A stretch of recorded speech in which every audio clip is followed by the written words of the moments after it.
এই বছরের শুরুতে বাংলাদেশের রাজনীতিতে এক অভাবনীয় চমক সৃষ্টি করে মুক্তি পান সাবেক স্বরাষ্ট্রমন্ত্রী লুৎফুজ্জামান বাবর। 17 বছরের দীর্ঘ কারাবাস শেষে কারাগার থেকে বের হতেই তার নিজ জেলা নেত্রকোনা সহ সারা দেশেই সৃষ্টি হয় আলোড়ন। কারা ফটকে জড়ো হন হাজারো মানুষ। কেউ চোখের জল মুছছেন, কেউ বা মোবাইল দিয়ে তার ছবি তুলে রাখছেন স্মৃতির খাতায়। এই দৃশ্য যেন স্পষ্ট করে দিচ্ছিল, রাষ্ট্র যাকে ভুলে গিয়েছিল, সাধারণ মানুষ আজও তাকে ভুলে যায়নি। কিন্তু ঠিক তখনই শুরু হয় আরেক নাটকীয় মোড়। মুক্তির পর কয়েকদিন মিডিয়ায় দেখা গেলেও হঠাৎ নিখোঁজ হয়ে যান বাবর। না কোনো দলীয় সভায়, না কোনো রাজনৈতিক আলোচনায়। তিনি যেন হারিয়ে গেলেন অদৃশ্য এক ছায়ার ভেতরে। এই নিঃশব্দতা ঘিরেই তৈরি হয়েছে নানা প্রশ্ন। বিএনপির অন্যতম আলোচিত এই নেতা কি দল থেকে ধীরে ধীরে সরে যাচ্ছেন, নাকি অন্য কোনো রাজনৈতিক ঠিকানার খোঁজ করছেন?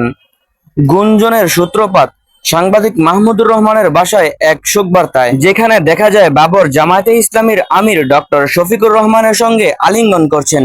ভিডিওটি সামাজিক যোগাযোগ মাধ্যমে ছড়িয়ে পড়তে শুরু হয় আলোচনা।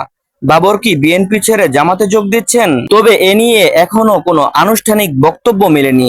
বাবরের ঘনিষ্ঠ মহলের দাবি, তিনি বর্তমানে শারীরিকভাবে অসুস্থ এবং রাজনীতির মূল ধারায় ফেরার প্রস্তুতি নিচ্ছেন। প্রশ্ন ওঠে আবারও একটি বিষয় নিয়ে। এই ধরনের মামলায় দণ্ডপ্রাপ্ত আব্দুস সালাম পিন্টু বিএনপির ভাইস চেয়ারম্যান পদে সমাসীন। তবে বাবর কেন দলের ভিতরে উপেক্ষিত?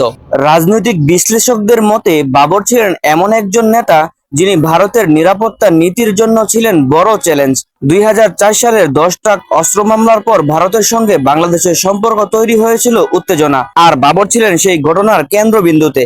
আজ যখন বাংলাদেশের রাজনীতিতে ভারতের প্রভাব নিয়ে আবার বিতর্ক তুঙ্গে, তখন অনেকে বলছেন বাবরের মতো দৃঢ় অবস্থান নেওয়া নেতার অভাব বিএনপির ভিতরে এখন প্রকট। তবে প্রশ্ন রয়েছে, লুৎফুজ্জামান বাবর কি আবার ফিরবেন রাজনৈতিক মঞ্চে, নাকি ইতিহাসের পাতায় থেকেই যাবেন এক সাহসী কিন্তু বিতর্কিত নেতা হিসাবে? আপনার মন্তব্য জানান কমেন্টের ঘরে। ইফতেখারুল ইসলাম, মুফিদ বাংলা নিউজ।